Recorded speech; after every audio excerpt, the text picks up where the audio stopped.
আসসালামু আলাইকুম দর্শক, সকলকে অসংখ্য ধন্যবাদ। বিশেষ করে আলী আসগর ইমন, যিনি এটিএন বাংলার জনপ্রিয় সাংবাদিক, আপনারা সবাই ওনাকে চিনেন। বাংলাদেশ আইন ও অধিকার এইডের নির্বাহী পরিচালক।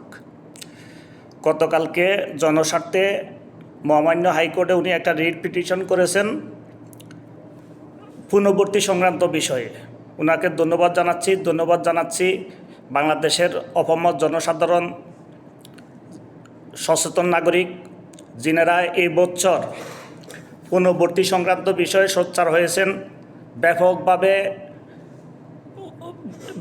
নিজস্ব প্ল্যাটফর্ম থেকে এগিয়ে এসেছেন, ব্যাপক প্রতিরোধ গড়ে তুলেছেন। ধন্যবাদ জানাচ্ছি আব্দুর রহিম বাচ্চু ভাই, ইঞ্জিনিয়ার আনোয়ার হোসেন ভাই। পুনর্বর্তী সংক্রান্ত বিষয়ে আমরা বিগত 5 বছর যাবৎ থেকে সোচ্চার হয়ে আসছি এবং বিভিন্নভাবে আমরা এর প্রতিবাদ জানিয়ে আসছি। আমরা প্রেস ক্লাবে মানববন্ধন করেছি।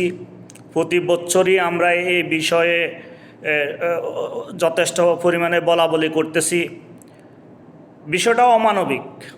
যে কোনো পরিবারে যদি 2-3টা সন্তান থাকে, তারা আসলে প্রতি বছরের শুরুতে বাচ্চাদেরকে ভর্তি করানোটা তাদের জন্য একটা আতঙ্কের বিষয় হয়ে দাঁড়ায়। অনেক মা তাদের গয়না বন্ধক দিতে হয়, অনেকের গয়নাই নাই, তিনি বন্ধক দিবেনটা কি? পৃথিবীর যে জাতি যত বেশি শিক্ষিত, সেই জাতি তত বেশি উন্নত। শিক্ষা মানুষের মৌলিক অধিকার। যেখানে এখন জেনজির যুগ, এআইয়ের যুগ, প্রযুক্তিগত দিক দিয়ে সারা বিশ্ব এগিয়ে চলেছেন, অথচ আমরা সাধারণ শিক্ষায়ও অনেকে পিছিয়ে পড়েছি। শুধুমাত্র পূর্ণবর্তী খাতা বাণিজ্য, অ্যাপ্রন বাণিজ্য, সেশন ফি, মডেল টেস্ট, কোচিং, নানাবিধ জটিলতা সৃষ্টি করে রেখেছেন। টিচারের কাছে পড়তে হবে, টিচারের মতো করে আনসার করতে হবে, নালে নাম্বার পাবে না। যে সেই কারণে ছেলে মেয়েদেরকে টর্চারিং করা, কোনো কারণে যদি একজন টিচারের মনোপ্রুত না হয় কোনো একটা বিষয়ে, ওই স্টুডেন্টের পিছনে লেগে থাকা, কমনমতি বাচ্চাদেরকে নাম্বারিং বা ক্লাসে বিভিন্নভাবে অপমান অপদস্থ করা, তাদেরকে নিরুৎসাহিত করা, মোটিভেশনের অভাব, সব মিলিয়ে বাংলাদেশের শিক্ষা ব্যবস্থায় যথেষ্ট পরিমাণে সংস্কারের প্রয়োজন এবং মনিটরিংয়ের প্রয়োজন। স্কুলগুলোতে কিভাবে শিক্ষা দিচ্ছেন সেই বিষয়গুলো দেখতে হবে। এবং পূর্ণবর্তী আমার বাচ্চা পাশ করেছেন, তাহলে সে কেন পরবর্তীতে ক্লাসে আবার ভর্তি হবেন? তাহলে সে কেন পাশ করলো? সে পরীক্ষা দিল, সে পাশ করলো, আর যে পাশ করলো না বা একজন নতুন আসলো, তাহলে ব্যবধানটা কি হলো?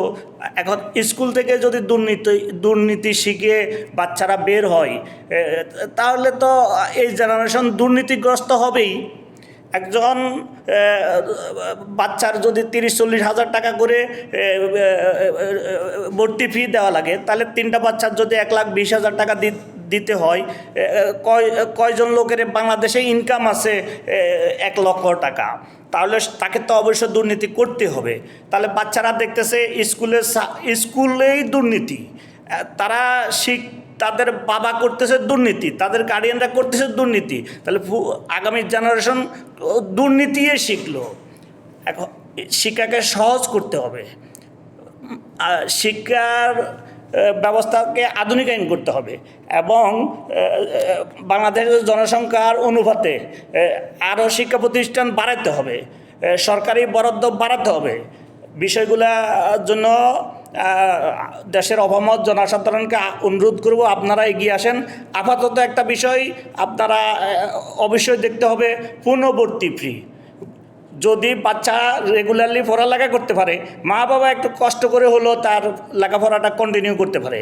এখন ভর্তির জন্য যদি বাচ্চার লেখাপড়াটা আটকে যায়, তখন তখন অনেক সময় ও জোরে যায়, স্কুল আর কন্টিনিউ করতে পারে না। এই জন্য এখন আমাদের সবার আগে যেটা সবচেয়ে বেশি প্রয়োজন সেটা হলো পুনর্ভর্তি দেওয়াটা ঠেকাইতে হবে। সবাইকে ধন্যবাদ।